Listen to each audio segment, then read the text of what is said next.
दोस्तों 15 अगस्त का नाम सुनते ही हम सब के दिलो दिमाग में एक अजीब सा रोमांच, एक अजीब सा कौतूहल जाग उठता है। And this 15 August 2025, 15 August 2025, this marks the 79th celebration of independence day.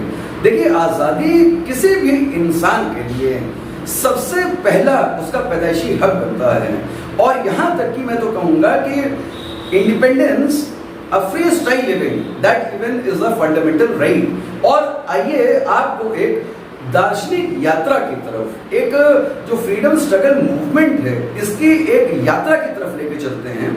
दोस्तों, आप इसको इस तरीके से समझिए कि battle of Plassey 1757 and consequent upon that battle of Buxar 1764, ये दोनों उस प्रकार के महायुद्ध थे जिन्होंने हिंदुस्तान को दास्ता की बेड़ियों में जकड़ दिया था।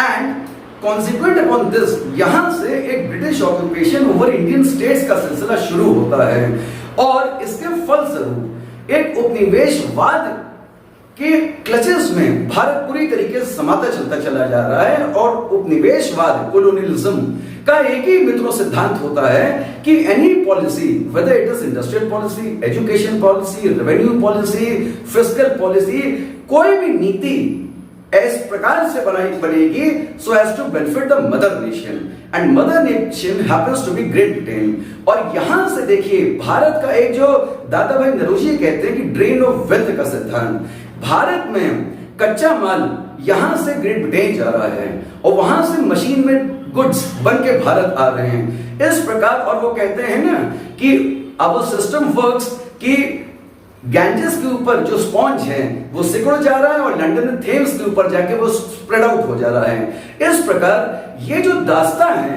आप सोच के देखिए कि 1757 और देश की आजादी 1947 में हो रही है। ये करीब 200 साल का एक जो कॉलोनियल रिजीम का पीरियड है। And we never need to undermine कि आज की तारीख में भी Bharat happens to be an offshoot of a colonial economy.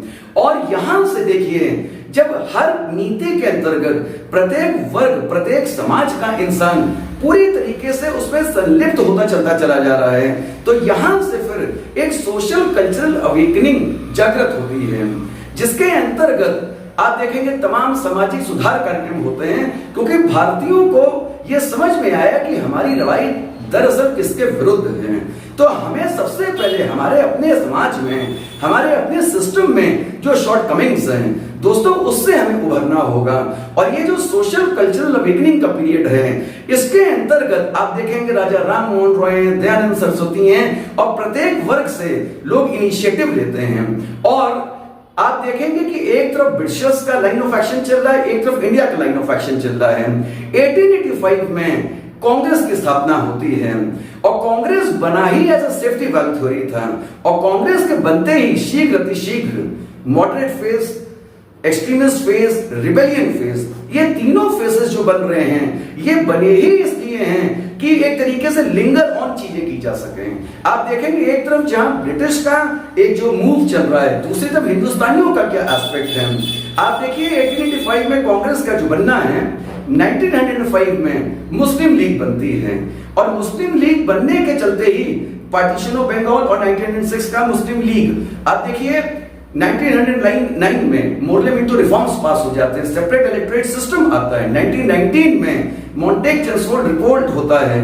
दूसरी तरफ आप देखेंगे कमेंसुरेट टू दिस दोस्तों, फर्स्ट वर्ल्ड वॉर चल रहा है 1914 से 1919 तक का जो समय है, और ये काल एक ऐसा काल है जिसमें महात्मा गांधी की एंट्री होती है। दोस्तों, अभी तक तमाम तरीके से एक सीक्रेसी में जिस तरीके से काम होता था कि किसी कुतुब मीनार के ऊपर चढ़ गए भगत सिंह और तमाम स्वतंत्रता आंदोलनकारी, आप पैम्फलेट्स बांट रहे हैं, लेकिन बहुत जबरदस्त तरीके से आप देखेंगे काकोरी रॉबरी हुई हो, जहां भी अस्त्र शस्त्र रहे हैं, तो लोगों की गिरफ्तारियां जिस तरीके से हो रही थी, आखिरी में ये गांधी जी को ये समझ में आता है। और Gandhi ji he is coming from South Africa.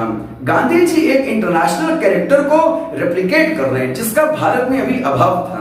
Gandhi ji has all the questions, Gandhi ji has all the answers, but what he is requiring is a platform. ये प्लेटफॉर्म गांधी जी को खिलाफत मूवमेंट के दौरान मिलता है, जिसमें जलियांवाला बाग कांड हो ही चुका है और जो कॉन्स्टेंटिनोपल का फॉल है, कहीं ना कहीं कस्तूरिया का पतन जो है, और फर्स्ट वर्ल्ड वॉर के बाद गांधी जी का इस तरह से आना, और गांधी जी एक जो लेबर मूवमेंट है, एक जो एग्रीकल्चर मूवमेंट है, देश के सबसे पिछड़े किसान से भी गांधी जी जुड़ते हैं, और गांधी जी मैसिव कैरेक्टर, एक ऑल इंडिया कैरेक्टर जब गांधी जी अपने अंदर पैदा कर लेते हैं, तो यहां से आप देखेंगे पूरी तरीके से। तो माय फ्रेंड्स, अभी तक का एक जो अनऑर्गेनाइज्ड मूवमेंट चल रहा था, गांधी जी उसको एक स्ट्रेटेजी देते हैं। सबसे पहले non cooperation movement, civil disobedience movement, quit India movement, ये जो एक डेवलपमेंट है, क्रिप्स का आना, कैबिनेट मिशन प्लान का गठन हो जाना, और अंतोगत्वा देखिए हमें इस बात को बखूबी समझना होगा कि अस्त्र शस्त्र के माध्यम से एक रिवोल्ट, रिवोल्यूशनरी एक्टिविटीज, एक रिजेंटमेंट के माध्यम से कई देशों ने आजादी प्राप्त की है, but India remains one conspicuous nation, जहां पे अहिंसा, नॉन वायलेंस के चलते ये जो आजादी हमें मिली है। जरा उन देशों से पूछिए जो आज भी दास्ता और गुलामी की जंजीरों में फंसे। तो मेरा ये कहने का मतलब है कि दिस 15 अगस्त 2025 हमें आज अपने फ्रीडम फाइटर्स को याद करने का दिन है, उनके त्याग, तपस्या, बलिदान को याद करने का दिन है, और आजादी, आइए हम आप सब बहुत धूमधाम से इस आजादी को मनाएं, क्योंकि आज हमारा युवा जो है वो सबसे ज्यादा सशक्त है। Indian democracy represents one of the largest of the population in the world, और हमारा जो युवा है वो हर सकारात्मक कार्यवाही के लिए पूरी तरह से तत्पर है। आज हमें समाज को, समाज का जो सबसे पिछड़ा वर्ग है, the man standing at the back of the society, उसको लेके आना है, और उसको we need to make the engine of growth, and only then we can stand strong and united. दोस्तों, आज विश्व जिस तरीके से आगे बढ़ रहा है, तो हमें अपनी इकोनॉमी को देखते हुए एक जिसको कहते हैं सस्टेन्ड डेवलपमेंट, एक इंक्लूसिव ग्रोथ, एक्सेलरेटेड ग्रोथ, इन पैमानों को अंगीकार करना होगा। और समाज में दोस्तों उत्सव समारोह होते ही रहने चाहिए। यही हमारे माननीय प्रधानमंत्री श्री नरेंद्र मोदी जी कहते हैं, यही हमारे राज्य के मुख्यमंत्री श्री योगी आदित्यनाथ कहते हैं, क्योंकि उत्सव समारोह होने से हमारा भारत सुदृढ़ होता है, मजबूत होता है, और हम आज की तारीख में एक विश्व शक्ति तो यूं ही हो ही चुके हैं, जिसको विश्व पूरी तरीके से मान रहा है। हमें आपस में एक भाईचारा, एक एकता, क्योंकि देखिए भारत खुद अपने आप में एक चमन है, और हम अगर आसमान की तरफ देखें तो देखिए कितने खूबसूरत रंग बिरंगे परिंदे हमें आसमान में आजादी से उड़ते दिखाई देते हैं। हम किसी बाग को देखें, कितने खूबसूरत महकते हुए फूल हमें दिखाई देते हैं। इससे हमें यह मालूम होता है कि भारत खुद अपने आप में एक रिच कल्चरल डाइवर्सिटी है, और इस रिच कल्चरल डाइवर्सिटी जो हमारी भारत की एक पहचान है, इसी में यूनिटी, ये जो अलग अलग राज्य हैं, अलग अलग रेसेस, क्रीड्स, कस्टम्स, इन सबको एक सूत्र में जब हम पिरोते हैं, तो देखिए हमारा कितना महान हिंदुस्तान बनके तैयार होता है। तो हम आप सब इस आह्वान को आज स्वीकार करें और विश्व के सामने डिक्लेयर कर दें कि there is no other nation like India, क्योंकि भारत आज विश्व स्तर पर पूरी जिम्मेदारी निभा रहा है। और जिस तरह से आज हम एक ग्लोबल विलेज के कॉन्सेप्ट में आ चुके हैं, कितना ही अच्छा हो कि उसका पुरोधर, उसका एक जो लीडर है वो आज हमारा हिंदुस्तान है। तो भाइयों बहनों, आप सबको मेरी तरफ से, हमारे अयाज भाई को बहुत हार्दिक आभार है, अभिनंदन है।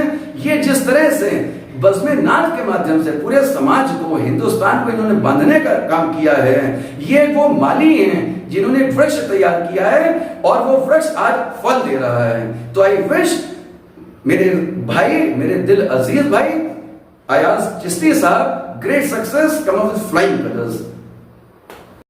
इन्हीं शब्दों के साथ मैं विराम लेता हूं। जय हिंद, जय भारत। आप सबको बारंबार प्रणाम है, नमन।